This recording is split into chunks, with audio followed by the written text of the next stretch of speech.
Welcome back to LimpQ Plus, everyone. On this channel, I'm 100%ing Breath of the Wild by a bit every day until the sequel comes out, Tears of the Kingdom. Today, that's in 165 days. While I do that, I talk about different topics every day. I hope you enjoy. And today, I want to talk about something that I recently ranted about during my live stream. And that is, well, to summarize it, content in Breath of the Wild that has probably not been properly playtested. That goes from a couple koroks to content in general.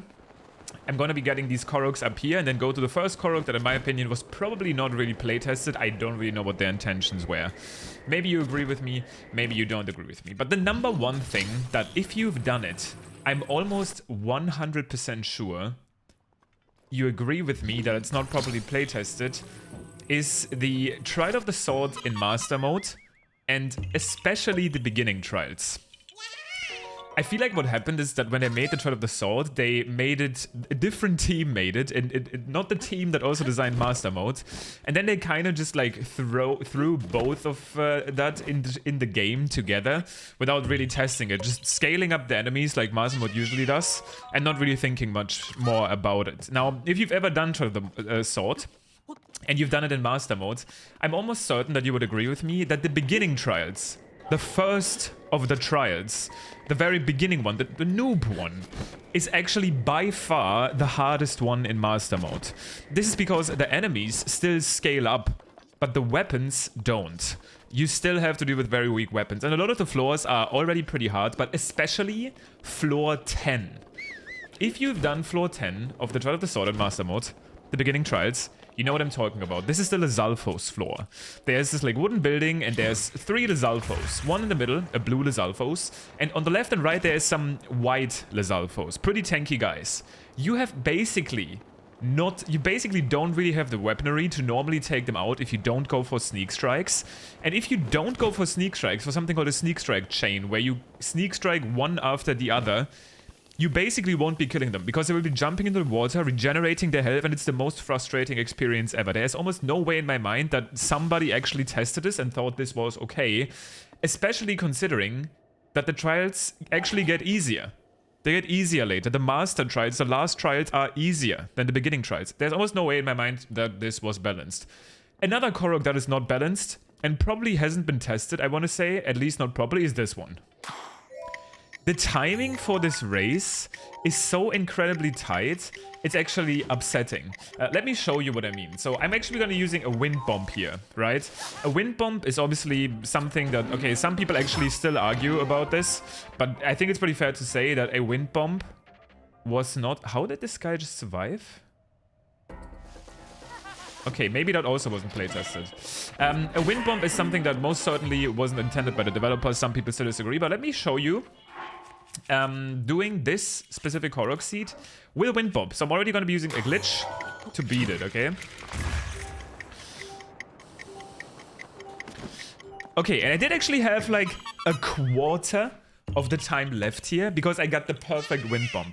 But if you do this korok seed without wind bombs and you just glide down, it's so hard. You have to glide literally on the perfect, you have to jump up at the perfect amount of time, and it just makes no sense. Because the other race koroks in this game are so much more generous. Why is this one so precise? If you've ever done this korok without glitches, you will agree with me. For some reason, this is just the most precise gliding timing one. There's another one in Hebra, a shield surfing one. Maybe you've done that one. That's so incredibly precise, it doesn't make sense. Like, why? Why is this one so much harder than any other korok ever made? I don't get it. Another thing, speaking of Hebra, and that shield surfing korok also, why is there so many Yigas spawning? That's also kind of weird. Is the weather in Hebra.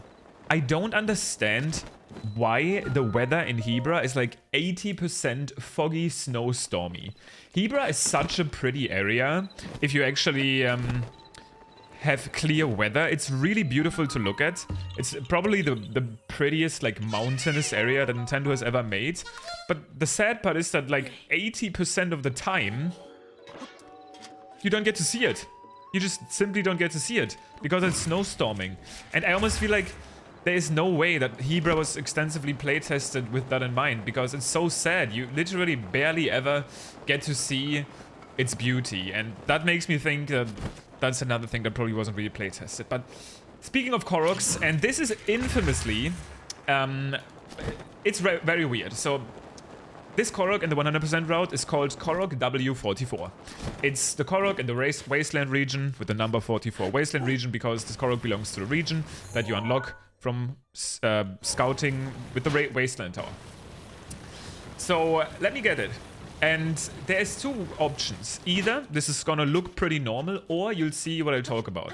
And I don't think anybody really understands why this is and why this is so different than other block puzzles in the game.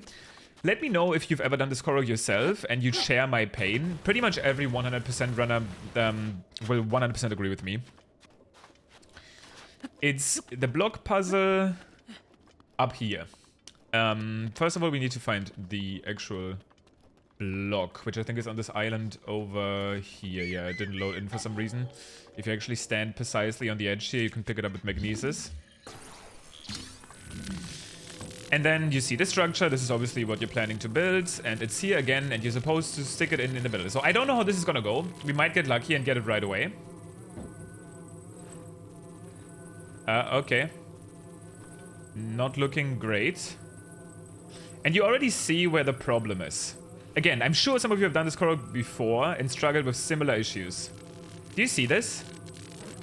Okay, we actually got it. I didn't make it look that bad, but I have seen people take 5 minutes for this korok.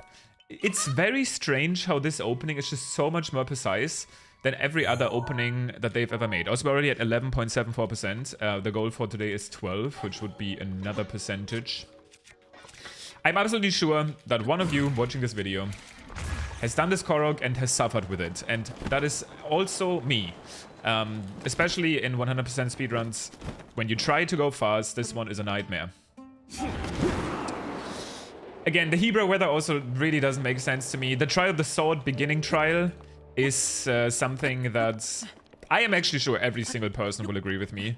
There's so many guides for that room online to how to beat it. The speedrun strat for it is basically the only really real strat that you can do casual, which means you have to start sneak striking one of the Zalfos, and then whenever they recover from the sneak strike, you basically have to go behind them and sneak strike again.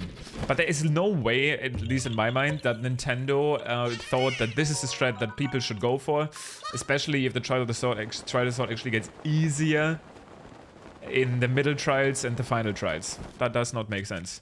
Another good example is, well, I don't know, right? Maybe Nintendo was like, yeah, Master Mode, you know.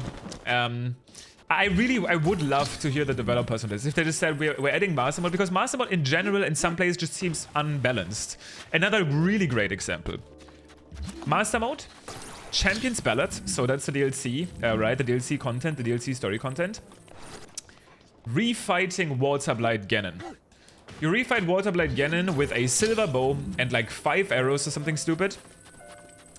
And obviously it recovers health, so it's so incredibly easy to have things go incredibly wrong. And it's awful, like trust me, if you've played Waterblight Ganon, you basically need a guide. And Master Mode, yes, it's supposed to be a harder mode, but there is no way it's supposed to be that hard. Especially that the majority of Master Mode is not that bad, but some things just seem like not playtested. It seems like Nintendo really made Master Mode, said, okay, we let enemies regenerate, we give them more health, and then we call it a day. In many sections of the game, that's what Master Mode feels like. And I don't think I'm alone with this. Again, Waterblight Ganon refight is another big one. And the monk fight, honestly, the monk fight should be really hard, obviously, because it's like technically the hardest boss on the hardest difficulty, but it still seems kind of weird sometimes. And then Ganon is another one. All of them are beatable, but I think what really stands out is Trial of the Sword, floor 10, because you can prepare, you can't have it, well, you technically can have attack up 3, which is almost required. Which already seems kind of odd. And then if you don't sneak strike chain, you're basically going to be in pain. It's possible, but it's just a big mess. And yeah, Waterblight Ganon refight for sure, because again, this is content where your weaponry is restricted. And it really seems like that. Let me just know if you agree. It seems like Nintendo made Master Mode, set the rules, more health on enemies, let them regenerate, and didn't actually test everything with it. And that makes sense, right? It's like a later DLC edition, and they were like, we'll just make like a hard mode, you know, people will figure it out, and that's fine, because we did. But it still seems a little bit off. That's at least my opinion. We should probably have reached 12% completion here after the shrine, and if not, that's fine. We still have 165 days, and we're already 12% in. Currently 1% pace every day. This playthrough should come to an end just when Tears of the Kingdom comes out. Thank you for watching and listening to me rant. Oh, we got the 12% as well, very nice. About the shortcomings of some of the Breath of the Wild content that is out there, especially when you consider Master Mode, and some of the koroks that seem oddly hard for no reason.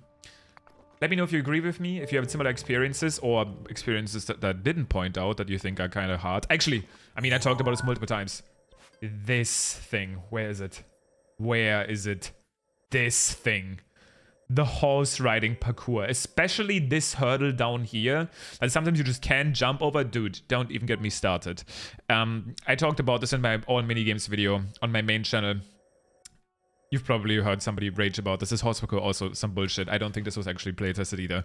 I would be very surprised. Anyway, let me know if you agree or not. I will be back tomorrow. 164 days tomorrow until Tears of the Kingdom with a different topic. I'm also starting my first 100% speedrun on my Twitch channel tomorrow, so tomorrow's video is probably going to be short and kind of rushed, but I'll be very busy the next 3 days. Thank you for watching either way. I will see you tomorrow. Have a good rest of your weekend. Peace.